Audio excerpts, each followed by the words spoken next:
Assalamualaikum warahmatullahi wabarakatuh. Perkenalkan, nama saya Muhammad Yazid Suniam. Nomor induk mahasiswa 20172040092. Di sini saya akan menjelaskan materi Ulumul Quran dengan dosen pengampu Bapak Enjen Zainal Muttaqin MUD. Materi Ulumul Quran yang saya bawakan kali ini adalah Rasam Al-Quran. Baik, langsung saja kita memasuki materi Rasam Al-Quran. Pengertian Rasam Al-Quran.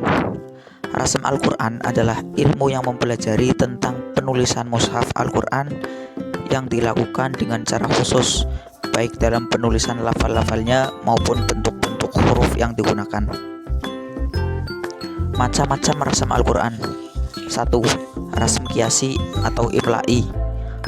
Rasmul imla'i adalah penulisan menurut kelaziman pengucapan atau pertuturan. Ada pendapat yang mengatakan bahwa Al-Quran dengan rasam imla'i dapat dibenarkan, tetapi khusus bagi orang awam.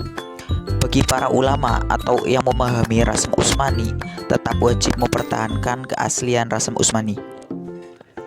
Pendapat di atas diperkuat oleh Al-Zarqani dengan mengatakan bahwa rasam imla'i diperlukan untuk menghindarkan umat dari kesalahan membaca Al-Quran, sedangkan rasam Utsmani diperlukan untuk memelihara keaslian mushaf Al-Quran.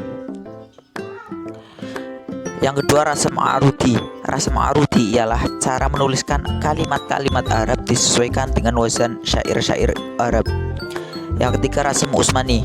Rasam Utsmani adalah pola penulisan Al-Quran pada masa Utsman dan disetujui oleh Utsman. Rasam Utsmani menjadi salah satu cabang ilmu pengetahuan yang bernama ilmu rasam Utsmani.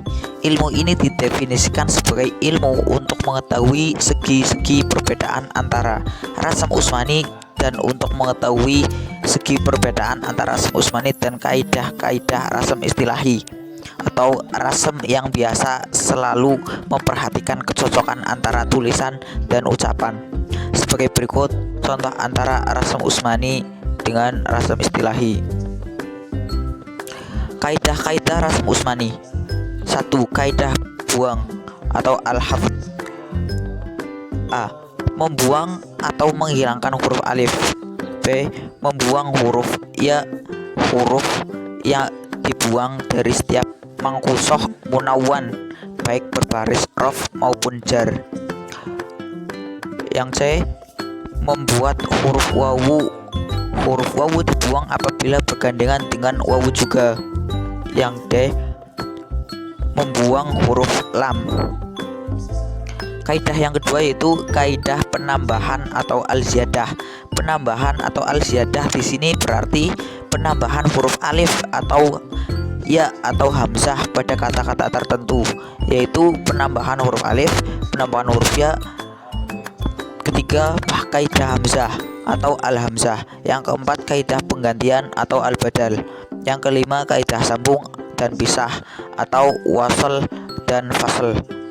Yang keenam, kata yang bisa dibaca dua bunyi satu kata dan kata yang boleh dibaca dengan dua cara.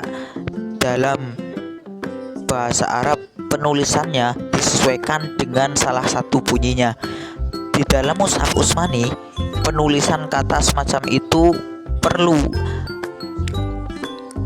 ditulis dengan menghilangkan alif, seperti pada kata maliki yaumiddin, yahdawunallah.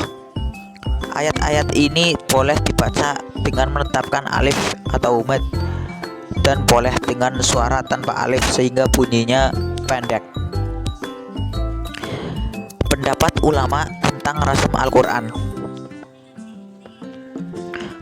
Beragam pendapat tentang rasam Al-Quran berkaitan dengan permasalahan apakah rasam Quran merupakan taufiki dari Nabi Muhammad SAW atau bukan. Mengenai permasalahan ini terdapat dua pendapat di kalangan ulama. 1. Menurut kelompok ini, rasam Al-Quran adalah taufiki dan metode penulisannya dinyatakan sendiri oleh Rasulullah. Beliaulah yang menyuruh mereka menulis rasam Al-Quran itu dalam bentuk yang dikenal sampai sekarang. termasuk tambahan huruf alif dan pengurangannya. Hal ini sama halnya dengan susunan Al-Quran itu mu'is atau membuat lawan tidak berdaya, maka rasam Quran itu juga mu'is. Yang kedua, kelompok kedua ini berpandangan bahwa rasam Quran tersebut tidak masuk akal kalau dikatakan taufiki. Pendapat ini dipelopori oleh Qadhi Abu al-Baqilani. Ia mengatakan bahwa mengenai tulisan Al-Quran, Allah Subhanahu wa Ta'ala sama sekali tidak mewajibkan kepada umat Islam dan tidak melarang para penulis Al-Quran untuk menggunakan rasmul selama itu. Yang dikatakan kewajiban hanyalah diketahui dari berita-berita yang didengar.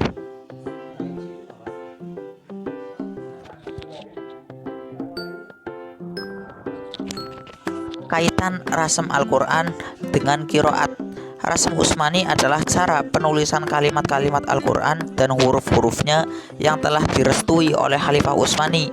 Sedangkan qiraat adalah cara membaca lafal-lafal tertulis dari wahyu Al-Quran dalam bentuk-bentuk huruf, apakah dengan cara memanjangkan atau memendekkan, meringankan atau mentasydidkan, dan lain-lain.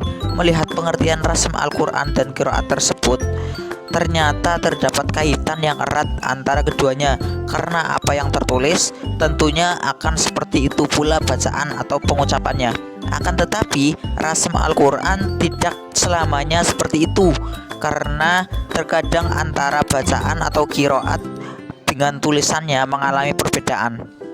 Dan hal inilah yang menurut Al-Zarqani dikarenakan adanya maksud-maksud tertentu yang mulia. Sekian dari saya. Apabila ada banyak kesalahan kata, saya mohon maaf yang sebesar-besarnya. Akhirul kalam, Allahumma fiq ila aqwamit thoriq. Wassalamualaikum warahmatullahi wabarakatuh.